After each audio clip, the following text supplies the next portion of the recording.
Today we're just going to show you it punching some 6061 T6, 90 thou thick, and then we're going to do some 5052. Just throw her in there, fits in real nice and square. No problem. We're doing 1.5 inch outside corner radius. Powers through that with no difficulty at all.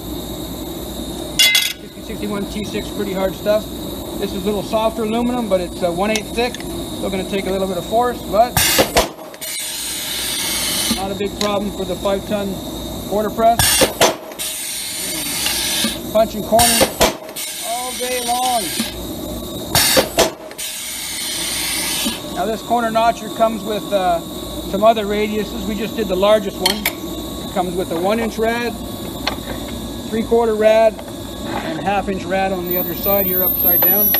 Slugs fall through the center. There's a few little collection here of the parts that have fallen off, and typically you have this on a pedestal of some kind and the slugs can fall into a bucket. So there you go.